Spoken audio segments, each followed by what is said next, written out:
After 25 years in law enforcement and several years here at the Hanahan Police Department as its police chief, Dennis Turner is stepping down into retirement. I talk one-on-one with the police chief about what's next for him for this edition of Quintin's Close-Ups. And if you haven't already, subscribe to my YouTube channel and like Quintin's Close-Ups on Facebook. Hanahan Police Chief Dennis Turner. Yes, sir. Welcome back to Quintin's Close-Ups. Thank you. Yes, and first time in person. Yeah, honestly, I really enjoyed the interview we did a while back. Yes, sir. But I'm more of in person. Yes, sir. I'm not a fan of the Zoom, the Skype stuff. So. Yes, sir. And I'm bringing you back on because obviously you have some, sad news. You're retiring after 25 years of law enforcement. As a matter of fact, according to Channel 2, you plan to retire next month. In a letter posted to social media, you said you will retire on September 15th after serving in law enforcement for 25 years. So why retirement? Why now? It's hard to explain. Okay. I started thinking about it a while back, and what really had an impact on my decision is my son is starting a senior year of high school. Okay. And he plays baseball. Yes. He's starting third baseman on varsity, and just knowing this is it with him, and just to spend more time with my family, because I've had two marriages to my wife and to this job for the past 25 years, and it's tough. It was a hard decision, but once I made it, it felt right, and so. I put a lot of prayer into it and talking with close friends and family, and now's the time. And I think part of it is that I've gotten the agency to a better place than it was. I've never been one. I always wanted to be a chief of police, but when I became chief 8 years ago, I quickly realized it's more to being a chief than the rank and the gold on your collar. It's making a difference and making the department better.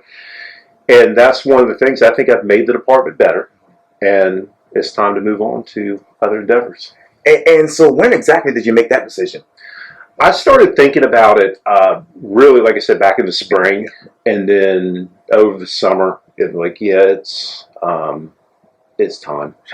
So now you want to move on to new endeavors. Right. What exactly are those? Well, I've actually... for the longest, as a hobby, I've been into detailing cars. Huh. It's very relaxing to me. It's very therapeutic. Yes, sir. So I have formed LLC, Blue Line Mobile Detailing. Sure. And what's really cool about it, one of the reasons I'm doing this, is my son's going to work with me. So we're going to work side by side together doing that. And he's really getting into it too. And it's a way for us to spend a lot of time together. I can be my own boss. And it'll be a way for him to learn a skill. Basically, he'll have a job working with me, and then also what I will also be doing, and this about 18 months ago, I was presented with an opportunity to go work for McAllister Smith Funeral Home, part-time, doing transfers and working services, and it's progressed to where I now have my cremation license, perform cremations, and that is a field that I've always been interested in, and so I'm gonna get more involved in working in the funeral industry, and potentially start an apprenticeship in the spring to get my director and embalming license. Oh, wow. And so tell me about the skills that you have as far as detailing cars. Well, to me, it's, I treat every car like it's mine. I'm very meticulous. I clean the door jambs. I do scrub the interior. And I pride myself on my cars. Now, don't look at my police car right now because it is a little dirty, but I like keeping them showroom. Oh, yes. At a showroom level, and so that's what I'm going to be doing, and it's something I enjoy. Right. I look at each one as almost like a piece of art, and I want to get it as fancy and shiny as I can. Wow. So talk to me, obviously, about the work of art here. How did you get this particular police department from where it was to where it is right now? It was... a lot of it had to do with just putting the right people in the right places. I have a very solid command staff that makes my job easier, which allows me to go out into the community. And as a result, we have a very strong relationship with our community. I think it's probably the best in the area, I would say. And now I might be a little biased, yes, but doing that, working with the community, we've over the 8 years of being the chief, worked closely with my command staff, and our hiring standards mirror Everyone else around here, Charleston Police Department, Mount Pleasant Police Department, North Charleston, so they're very stringent. Right. So we're making sure that we're hiring the right people. Sure. There's more to. I don't just want a body. I want the right person that wants to do law enforcement policing for a reason. Where are these people that want to do law enforcement for a reason? It's hard, because there's more. When I came up, my mindset when I first came up, hey, I want to write tickets, take people to jail. Okay. That's not policing. I'm looking for but I look for candidates that want to make a difference in somebody's life, work with the community, and it's something that really resonated with me when I was sitting at the funeral for Luther Reynolds when he passed. Be kind. Everyone that spoke, that was something that his motto, and that's what we brought: be kind to one another, be kind to your employees, be kind to your community. Sure. And by being kind, you will make a difference. Wow. So how many of those employees do you have right now? Every single one of them that we have that mindset. And how many of those employees do you need right now to continue that particular strategy that you have? Well, obviously, we do have openings, and we're actively recruiting. We had two people start last week, I believe. One just got out of the academy. But it's just recruiting, lots of interviews. We have a multi-step process, and it starts with the initial interviews are done by patrolmen and a sergeant, because they know what they'll be working with them day in and day out, and while I think I'm in tune with the needs of the community, those patrolmen out there that are running the roads every day are very in touch with the needs and wants of our community. What exactly are those wants and needs right now in Hanahan? What it is go out and make a difference. Let's have compassion for one another. Yes, sir. One of the examples I always give people is, okay, say you come across some of this dumpster diving at 3 o'clock in the morning, and let's say it's posted no trespassing. Right. All intents and purposes, we should take that person to jail. But they're not dumpster diving because they want to. They're doing it because they have a need. They're trying to survive. So if we take that person to jail, that's kicking them further down. Instead, what we often do, we will find a drive-through that's open, get them something to eat. We will take them to one of the shelters, one of the many churches around here does outreach. So that's what we try and do. And it's made a difference. Wow. How much has that dumpster diving uptick in the past 2 years? Unfortunately, we do see an increase in homeless in the area. We see it right around our business district, so we're proactive with that. Yeah. When we come across them, we try and help them if they want help. Unfortunately, a lot of them don't want help. But it's very, I think it's more now in all over riding around. Yeah. You can tell when you see somebody walking down the street with all their bags and stuff. And I think a lot has to do, obviously, with drug usage. And more importantly, I had this discussion with somebody last week with mental health. Which something else we've done is we now have a mental health clinician embedded in the police department. We partnered with Berkeley County Mental Health and Mobile Crisis, and it's a benefit. And that's nothing new. Other agencies do it. We did it before, and then at the time the grant ran out, but they got a new program, so it's here and it's working. So how many of these actual people you all encountered actually have mental health issues? It's a lot. Yeah, I think it's almost daily now. It seems that we're getting called to deal with somebody that's having a crisis, and I don't like to use having a mental health issue, because I think that is putting a label on somebody, and they're having a crisis. They're maybe a little sick.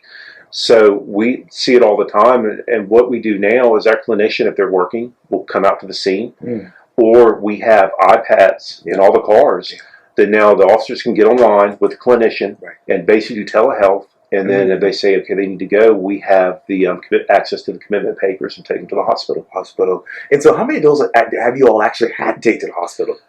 I couldn't even count. It seems like we're doing it once or twice a week.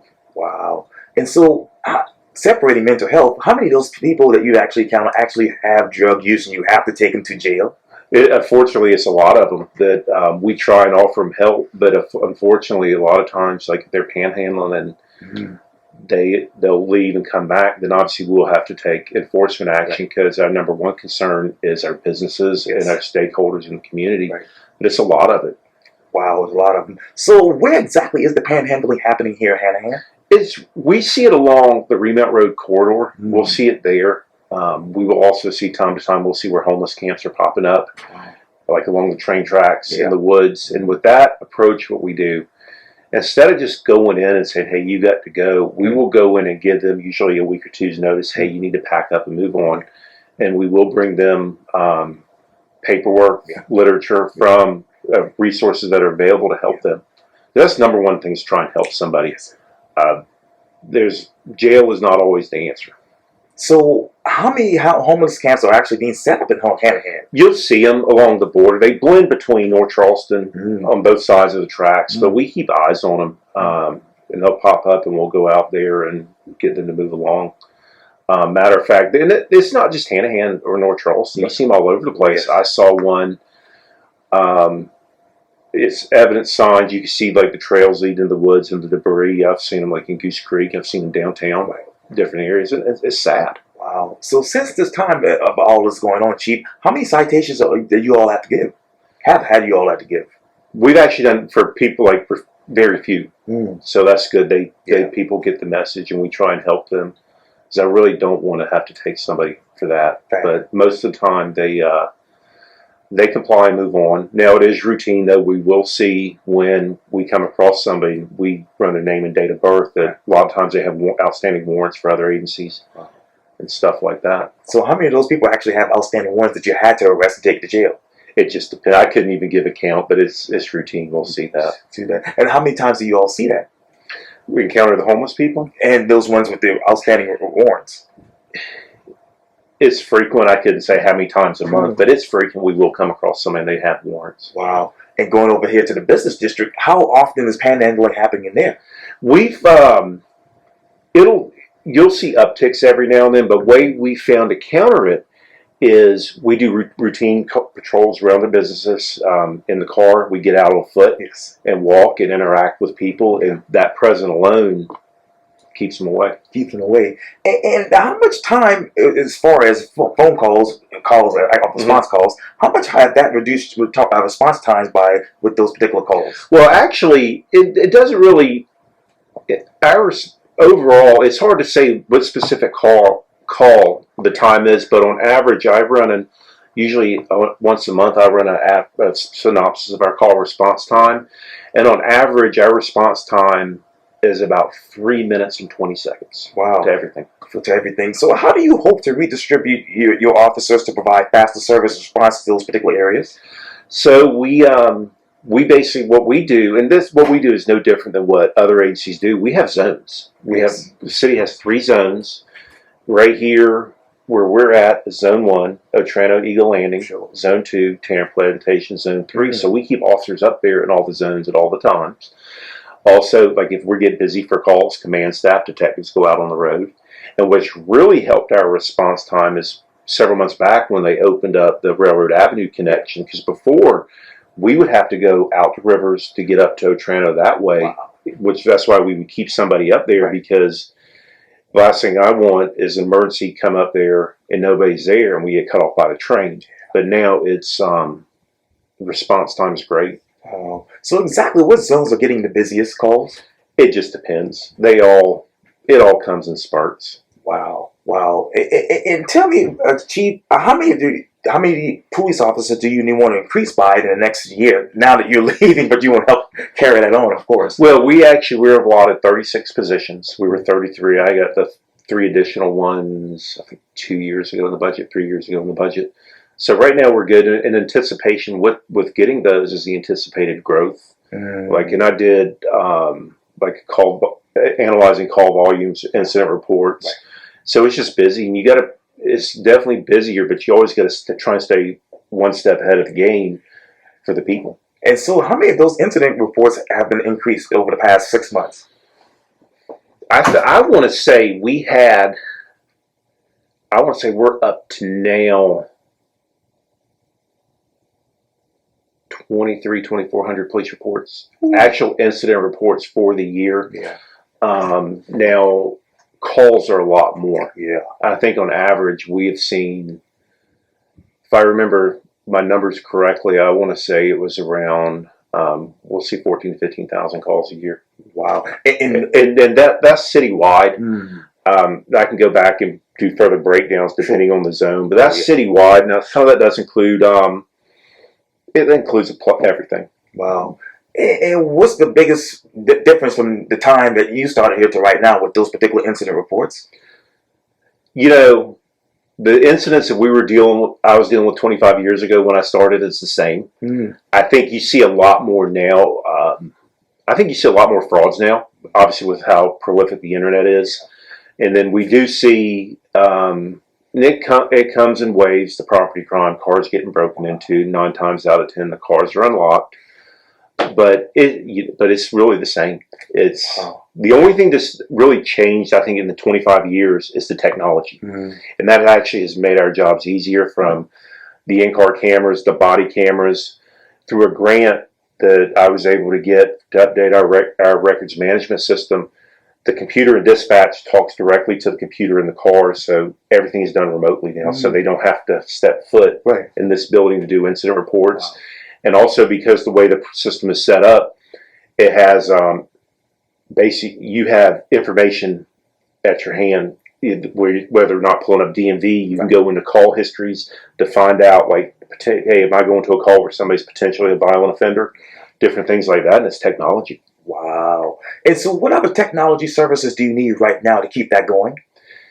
It's just, you always have to be looking, because you can buy a computer today, and 3 months from now it's outdated. So you got to stay on top of industry trends to see what's going on. And a lot of it has to do too, when we look at a new software product, or several years back we switched to a new in-car camera system, body camera system, is actually reach out, talk to other agencies, other chiefs, but more importantly, I like talking to the patrolmen, because they're the ones that are out there using it. How is it working for you? And so it's just little things. You just got to constantly watch the trends and look out for the new stuff. So what trends are you currently looking at, Chief?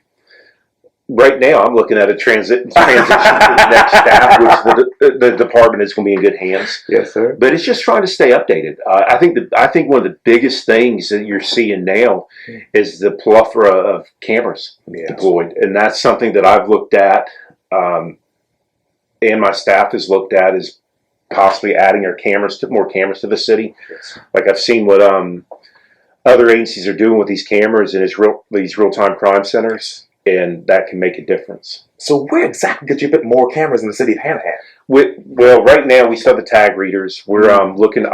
Ideally, I would want to put them around our businesses, all entrances to the city. That way, you're going to see who's coming and going, because that's the first thing we do. Depending on, we have an incident, one of us, we're getting on the camera or getting on the computer and seeing, like, the tag readers, what cars were coming through during this time, and just sharing intelligence with other agencies. Now, you can't go into details with it, but what other resources are you sharing with these other agencies?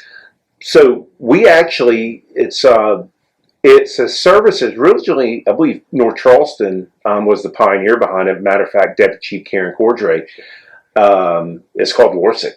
And what it basically is, a listserv where daily we get crime reports, like North Charleston, everybody, and I pay close attention to, like, what Goose Creek has, North Charleston has in Berkeley County, especially North Charleston. Like, we start seeing they're starting to have a lot of, say, strong arm robberies around, like, the Sumner Avenue, Remount Road area. That's when I start letting my people know, said, hey, we're seeing this, we need to beef up patrols, and it's sharing information.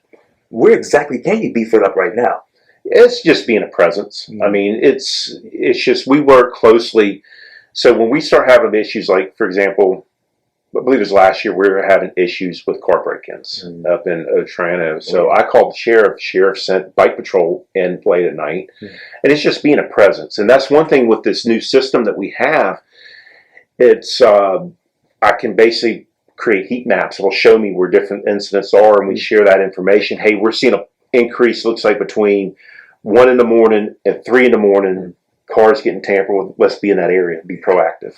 Now, where exactly is the uptick of property crime here? It's, I wouldn't say it's an uptick. Well, I think If we have 2 incidents, that's up to. I don't like any of it. It just depends. Like we had some cars broken into last week in Tanner Plantation in a neighborhood, but every car was unlocked, and that's frustrating. That's when we get on social media, we put a, hey, you need to lock your car, be vigilant. That's one thing we do. We have crime prevention notices that if my officer's riding around and sees your dome light on at 1 o'clock in the morning, they're going to knock on your door and wake you up and come out and check. Right. Garage doors are up. We do that for businesses too. It's just being proactive. Now, how much money do you actually need to have more cameras in Hanahan? That will be down. There's grants and all that. Eventually, there would be. That was going to be one of my goals to go through grants, but it just depends. But it's that's one thing I've talked to my staff about. That after I'm gone, explore these grants, which we've actually gotten almost $2 million in grants over the past year for police department. Wow! Between a records management system, body armor grant, we've gotten SRO grants. Now, how many of those SROs, obviously school resource officers, do you need right now in Hanahan? We're good. We have one in every school. Every school. And do you have enough grant money to keep that going? Okay. Yeah, so one of the positions is grant funded, and that's Bowens Corner Elementary. And basically, we just reapply each year, and that grant automatically renews. The rest of them is we have a contract with the school district. So I have one at Hanahan Elementary, the high school, middle school. So, and it's always a constant concern that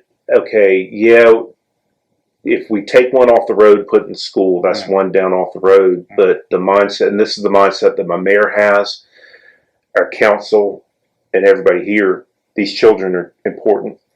We owe it to the community to make sure we have a police officer there. And speaking of the community, how do you hope to integrate that as your community policing concept into a rapidly growing area? It's just, you just constantly, it really doesn't change. We've kind of got a blueprint of what's been working, getting out, talking to the businesses, talking to the kids, foot patrols. You see lemonade stands, we stop and buy lemonade.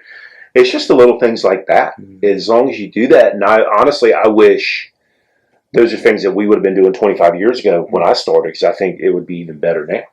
So, between that gap, Chief, what did you all miss as far as community policing?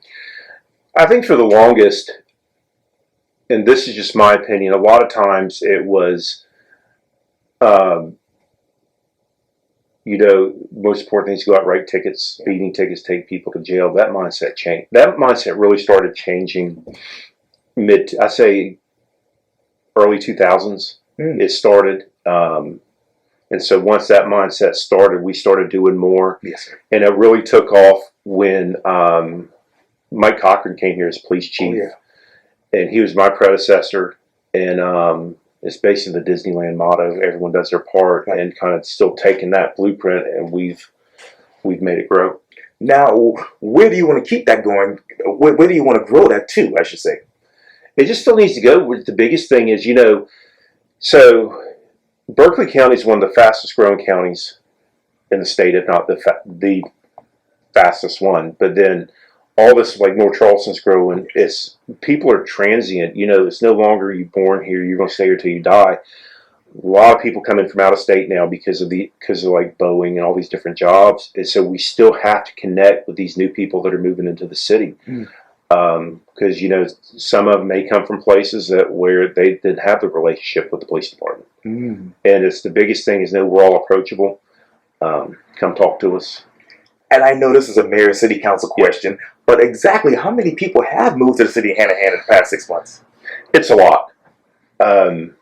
I think when we're built out, I want to say our population will be close to 40,000. So I know the last census came out and it was very, very low. And I think we reached out to them and said, hey, you need to redo this because it's way low. Because like they were saying, I think it's like 22,000. There's no way. There's more than that in there, but we're growing. And where exactly in Hanahan are you seeing this growth? Well, what we're seeing, obviously, Tanner Plantation is the biggest one, hotspot. But obviously when that's built out, there's not going to be any more land. But what we're starting to see too, especially like along the Remount Road corridor in this area, the regentrification is taking place, and you're seeing redevelopment taking place. These houses are getting bought, and they're getting flipped, and they're beautiful now. Yeah, see, I saw a new apartment complex walking down Fremont Road coming over here. Yeah. But going back to the community policing, Chief, what diverse set of communication channels are you using between your police department and the community? So that's one thing we have done. When I started 25 years ago, we had one African American officer on staff. That was it. But now we're diversified. I want to say a third of my department is African American, a third is Hispanic, and obviously Caucasian. Sure. So it's very important that the demographics of the agency mirror that of the community. I have Spanish-speaking officers now. Purposely, several years ago, he's a supervisor of investigations. He's Hispanic. Purposely brought him in because we needed to do a better job in serving our Hispanic community and our victims, and that's worked. We actually have something now through dispatch. It's a pay by use service, but it's a language line. Okay. So now we can communicate better with people. Wow! And so, how many Spanish-speaking residents do you have here? It's significant. I mean, it's significant. I remember several years ago, I was reading an article which Hanahan, Remount Road, Midland Park area had the highest concentration of Hispanic residents in the Lowcountry. Wow. So I mean, it's no, I couldn't tell for sure exactly without looking at the census reports, but it's significant. Significant. In what way has the department solicited conversation, input, and collaboration from these historically underrepresented areas? So we've done a lot of things. Partnered up with our churches. That's the biggest. That's the key. Is the churches. The art pot, Lydia Cotton. Oh yeah. She is a lightning rod in the community, and we've worked closely with her, and just getting out and talking to people. Wow. And so when you do talk to people, Chief, what exactly are they saying? What do they want from your police department? The biggest thing is, what I gather, they want transparency, which I tell people, hey, I will tell you what's going on. Call me anytime. On my business card, my phone number is on every single one of my cards. And that's what they want is just, I think a lot of it better understand us, how we do things. Yes. And as a result, we're getting a better understanding of the community. So how much has officer accountabilities to the community they serve actually increased? Oh, we hold everybody accountable up to the utmost level. If somebody complains on an officer, it's immediately looked into. We don't mess around with that, and even tell people, look, even if it's something and you think an officer is speeding, let us know, because if we don't know, we can't do anything about it. And that's one of the things I hit on all the time: professionalism. We always need to strive to be more professional than what we do. Every day, do better. And so that's work, professionalism. And that comes back to holding everybody from the lowest ranking patrol officer, myself, accountable to our policy and procedures manual. And one thing we're doing also to further hold accountability and better the agency, better the community, we signed the agreement last year. We're slowly working towards becoming a state accredited agency. Wow. And what other steps do you need to take to get to there? A lot of it is, so our policies, yes, for the longest, were actually mirrored off CALIA, which is the national certification. Right. So it's mainly just having to tweak some things to the, there's only a few different standards from the state compared to CALIA. So we're tweaking those and having to rewrite some policies, update some policies. There's some security measures that we'll have to put in on the building, like just adding like additional cameras on some stuff and some access control on some places. But I think, I was hoping it would have been done before I left, but I have faith in my staff. They're going to get it done. And what is the ideal timetable from their vantage point? We think about 18 months, to maybe 2 years. 2 years. Yeah. And Chief, in what way are you currently tracking officer interactions with the citizens? So we routinely, obviously I can log on my computer right now and I can pull up the CAD, see everything everybody's doing routinely. Wow. We have the sergeants, they'll go and spot check the videos from in-car body cameras. We do that too. Usually once a week I'll pick a couple officers and I'll just go back and check stuff. And most of the time they're doing a great job, but by doing that they're having a couple times where we've observed some issues that need to be addressed. Nothing serious, but we routinely do that, and you have to. Have to. And so when you go back to those checks, Chief, what exactly do you want to work on with these officers? I think you could always look at better communication. You got to be able to understand, depending on who you talk to, you got to modify or change your communication skills. And it's just like looking at things like that. Are you polite? Are you cordial? Even officer safety things we look at too. I said, are you the little things like if when you're walking up to a car, are you putting your thumb on the trunk, stuff like that. And we'll look too for their driving, especially if we know there was emergency response. Right. We will go back and look at their driving because we have strict policies on that. Especially like our pursuit policy is probably one of the tightest around now. While they can pursue their strict parameters they have to follow. And that's the biggest thing. You want to look at that. You want to look at use of force because use of force, pursuits, and canines are typically your most high areas for exposure, which we don't have canines anymore, but still there's use of forces. And so anytime there's a pursuit or a use of force incident, there's actually a review board that goes back and dissects the incident and says, hey, were they within policy? Were they without policy? Especially with use of force, that's something now the academy has mandated that if with use of force incidents, if we find one where it is sustained, we let the academy know too. And so like our academy is holding us more, I think it's 9 policies that govern pursuit, body cameras, misconduct, a plethora of different things, basically the high risk areas that they came down, I think it was last year with the state law that mandated, hey, you have to have these policies. Wow. So what are the high risk areas for your department? Well, everything, obviously, even though Hanahan's smaller than other agencies, it's still the same. Obviously, pursuits are a big one. Use of force are a big one. Driving. I mean, one thing the city implemented is an accident review board, which we have some, in our policy procedures, we have some disciplinary action that has teeth, but the city is doing something else to add more teeth to reduce overall liability. Right. When people realize now, like driving, we can't afford for you to get in wrecks because, like, obviously the insurance rates goes up, but how hard it is to get cars now. On average, now you're waiting a year to 18 months to get a car in. Ooh. So how many cars do you need right now? We actually, we're good. Our cars, the last couple ones are getting upfitted now, but one is an admin car, one's an SRO car that's through a grant that's getting installed this week, and then the second one is for a school resource officer too. And going back to the canines, do you all need that or should you have it? So I looked at it when I became chief, and we had them for years. And unfortunately, as chief, I got to put my budget hat on. I'm looking at the cost of it's very expensive. Yeah. But I'm thinking, okay, I could allocate that money somewhere else in the budget for a need when every other agency around here has dogs working almost 24/7, so I can call them at any time. Oh.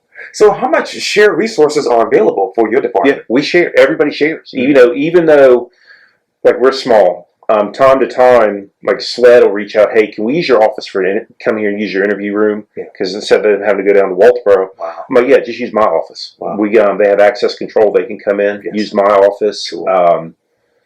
But we share what we have. Other agencies share what they have. Whether it's crime scene, like if we have a major incident. Like say a homicide, the first thing I'm doing is once I get there, I'm calling Sheriff Lewis and he's sending me his crime scene. Right. He'll send me investigators, their tactical teams, dogs. Yeah. And that's one thing that's real good with every agency in the Low Country. We share resources. Yes. And that's the key. And going forth, Chief, and I know that obviously you're retiring, but let me ask you, where do you see the law enforcement going in the next 20 years? It's definitely technology. That's going to be the biggest thing. Now, I think some things will never change as far as like the crimes we deal with. That's never going to change. Yeah. I think it's becoming more of a professional industry more than when I started. It's definitely more professional now. I think that's going to continue to go. You'll see increased accountability, but the biggest thing is technology. Wow. Yeah, that's where things are going to happen. Like there's technology now, like the in-car camera system. Yeah. If I purchase a module, I can sit on my computer and watch in real time what the officers are doing out there. But that's the biggest thing. You'll see information sharing is key. That'll still continue. But I think technology is I'm very curious to see what happens in 20 years, where it's at. Wow. And as far as increasing accountability, where do you want to have that in this department? I just want it to continue. That's the biggest thing. So we hold, like I said, everybody's held accountable. Yes. I think I've probably signed the most disciplinary actions out of any chief. been here, whether that's just documenting a personal conference or up to a suspension or termination, just because the message is clear. We're not messing around. Because we owe it to those people out there. While you're not a resident of Hanahan, I still owe it to you that we're doing our job out there, because we want to make sure, whether it's a residents or somebody coming through the city, you're getting that 5-star service, that 5-star professionalism. That's key. Yes, indeed. Absolutely. Well, Hanahan Police Chief Dennis Turner, thank you for your time Thank you. here on Quintin's Close-Ups. Thank you, man. I appreciate it. It was all fun. You're welcome. Anytime.